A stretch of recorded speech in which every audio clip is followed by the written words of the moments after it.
560, The Answer.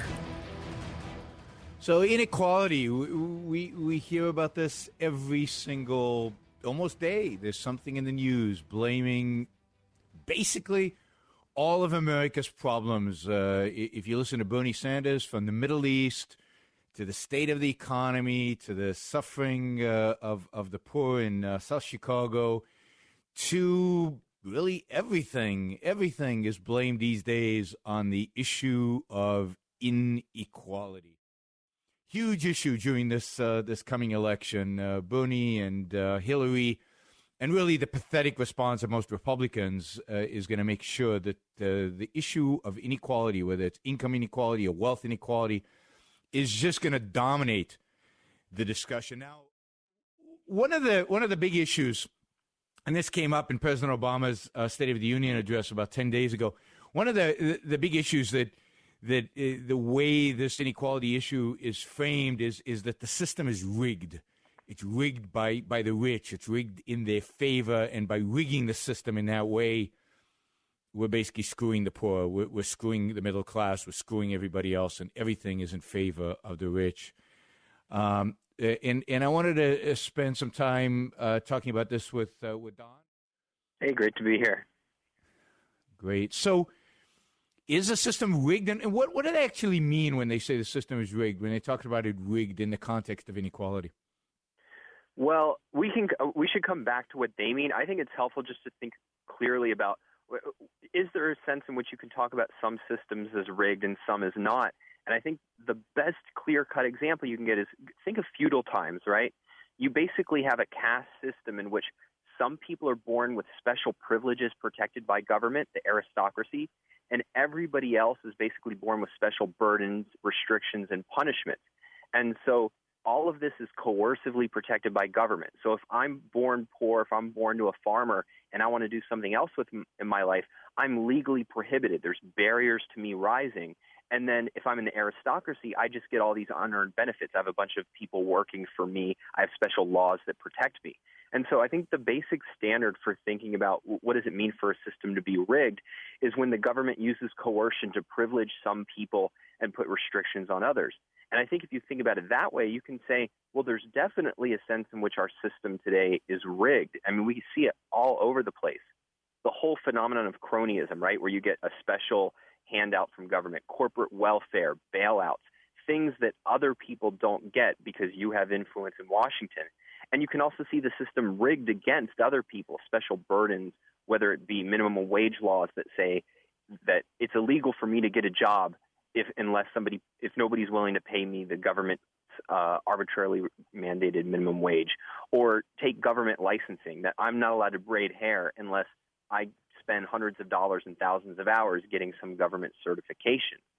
But if you think about it this way, you can see very quickly that the system is not rigged for the, quote, rich.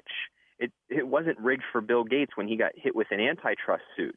Rather, it's really rigged in favor of people who have political influence and against people who just want to be independent and productive. And so I think with that in mind, we can come more clearly to what they regard as rigged.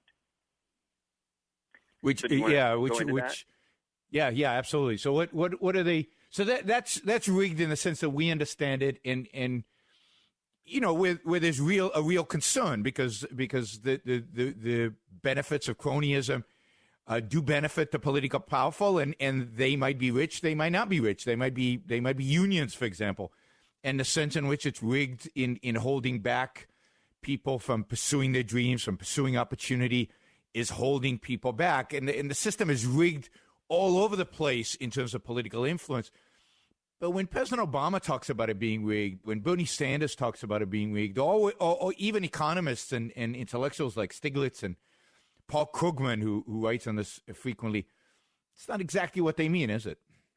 No, in fact, it's really a complete inversion. So if what we're talking about is that I can rise by my own effort, but only by my own effort, I can't rise on the basis of coercing other people who exert productive effort, they mean the complete opposite. Basically, they regard as rigging anything that benefits the wealthy, anything that, and so what they'll do is they have a package deal between things that benefit the wealthy because of coercive government favors, or things that benefit them because it protects their freedom and property rights. And so, for instance, yeah, they'll include things like bailouts as well. That's part of the rigged system, and they'll usually lead with things like bailouts. But then they'll also start grouping things like lower taxes. So you're rigging the system if your marginal tax rate goes down. You're rigging the system if less regulation. So if you have more freedom to conduct your business affairs, that's you rigging the system. So basically anything that benefits the, quote, rich is regarded as rigging the system, and anything that's denied the non-rich, including unearned handouts. So for instance, if somebody lowers my welfare check, in other words, if I can't take as much tax money from other Americans who earned it, that is the system being rigged against me. And the more technical way they'll sometimes put this is that they'll put it, and Joseph Stiglitz is really big on this. You mentioned him. He's a Nobel Prize-winning economist, probably the most influential economist on this issue. They talk about rent seeking. Now, the term is used in a technical way in economics, and some people in economics use it to mean what we mean by cronyism. They use it to mean using your resources not to create wealth, but to get special government favors. But for people like Stiglitz, it's used as, again, a package deal that includes things like that. But they actually include any income that you earn as a result of what they call market failure, which is any deviation from so-called perfect competition, which is neither perfect nor competition. And so, which is everything. All income is a consequence of, because there is no such thing as perfect competition. That's right. So under this model of perfect competition, which is really just a way that economists think about how prices work, it's not a goal. It's not an ideal. It doesn't actually provide us in benefits. And as you pointed out, it doesn't exist. But under that model, there's no profits. All profits get competed away. And so Stiglitz looks around and he says, we see all these profitable companies, therefore they must be benefiting from rent seeking. So what they really do is say the system is rigged to the extent that some people can succeed a lot. And so it really is a way to smear achievement, smear profits, smear success. Yeah, no, I think that's right. I think that's the whole campaign is really a campaign against success, against ability, against the people who actually produce more, and they're really more interested, much more interested in everything that they discuss and debate in knocking down the people who have produced a lot, created a lot, made a lot, and in part of that they would knock down some cronies, not all cronies, because some cronies they'd actually help.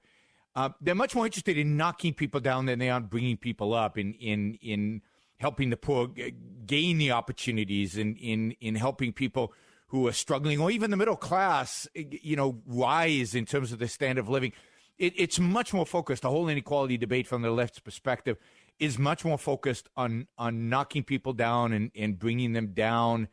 And it's never clear how far they want to knock you down, right? It's just the principle of knocking down.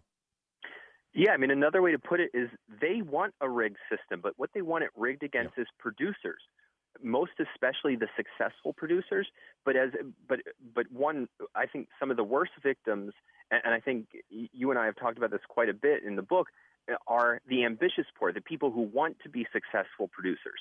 So it's rigged against them in favor of those who don't actually want to be ambitious producers, both at the bottom, but more perversely at the top. So if you think about who the real beneficiaries of a rigged system are, it's not rigged in favor of the, quote, rich, although many of the people who it's rigged in favor of are rich.